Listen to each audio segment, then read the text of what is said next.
Okay, example 3, the one with friction. So we have two toboggans, they're being pulled across the snow by a force of 180 newtons that's attached on the string attached to the lead toboggan, mass 25 kilograms, the one in behind is 30 kilograms. Coefficient of friction between the snow and the toboggans is 0.24. Okay, this time it tells us nothing about initial speed, final speed, but it wants to know what's the acceleration of the system. So if you want the acceleration of the system, then look at the whole system together. So the whole system together is the 30 kilograms plus the 25, so it's 55 kilograms. Pulling forward is a force of 180 newtons. Pulling backward is some frictional force that we don't know, but we know mu. And so we can find it.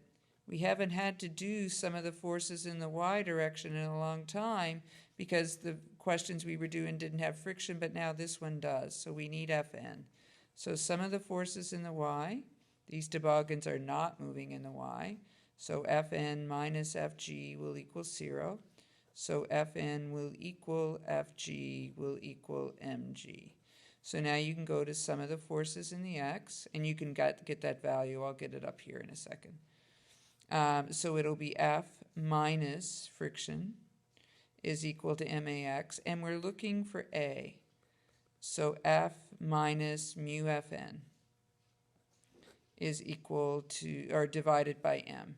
So F was 180 newtons minus 0.24 times 55 kilograms times 9.81 meters per second squared divided by 55 kilograms. And when you do this, you should get an A of 0.1983 meters per second squared. Okay? So that's the acceleration on the whole system, which means it's the acceleration of both toboggans. So now it wants to know the tension in the rope between the toboggans. So if we start at the back one, so on number 2 is 30 kilograms. And pulling forward, and actually maybe I should have, okay, just for a second, I'm going to find friction here. So mu Fn. So FFR is equal to 0.24 times 55 kilograms times 9.81 meters per second squared. Sorry, I probably should have written that out earlier. And when you do it, I think you get 129.492. I'll explain why I'm doing it in just a sec, okay? All right, so down here we have the force that we're looking for, tension pulling forward, and we have friction acting backward. Now, why did I do this? Okay, this friction that we found on the whole system is not the friction on toboggan number 2. The friction that we found up here was with the whole mass. It was the total friction on the system. You need to find the friction on just number 2 by, again, doing sum of the forces in the y direction equals may. It will go to 0, so Fn will be equal to Fg, will be equal to mg. So friction on number 2 will equal mu m2g. So friction on number 2 will equal 0.24 times 30 kilograms times 9.81 meters per second squared.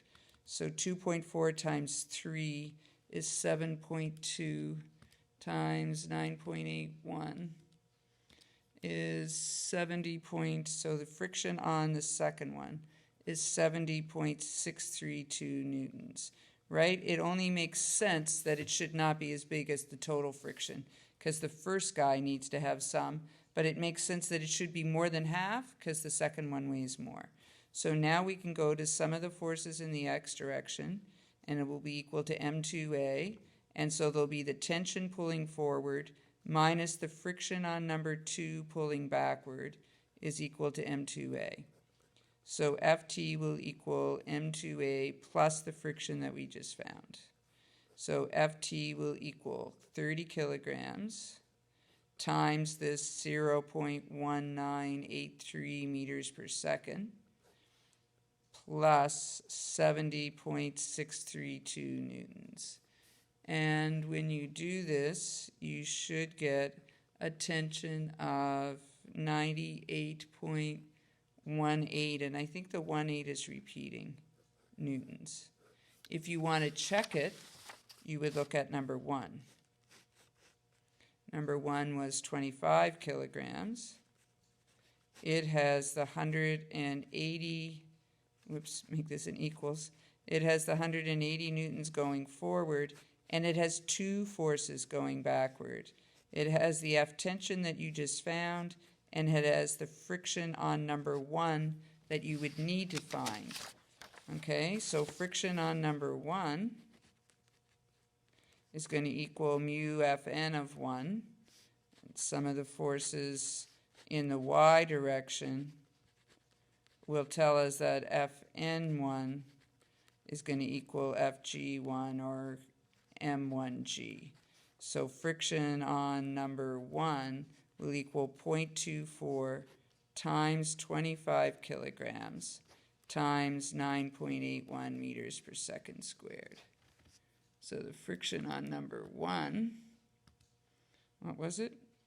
0.24 times 25 times 9.81 is 58.86 newtons. If you want to do a little check, this one plus your 70 should add up to 129, and look at that, it does. Okay, so now you go sum of the forces in the x direction equals m1a, so it should be the F that's pulling forward minus the friction on 1 that's pulling backward minus the F tension that's pulling backward should equal m1a. So 180 newtons minus 58.86 newtons minus 98.18 repeating newtons should equal 25 kilograms times 0.1983 meters per second squared. On the first side, you get 22.9582 newtons. On the right-hand side, you get 22.9582 newtons. It checks. It must be right. Okay, so adding friction in, it complicates it a little, but it's the stuff you're used to. Some of the forces in the y.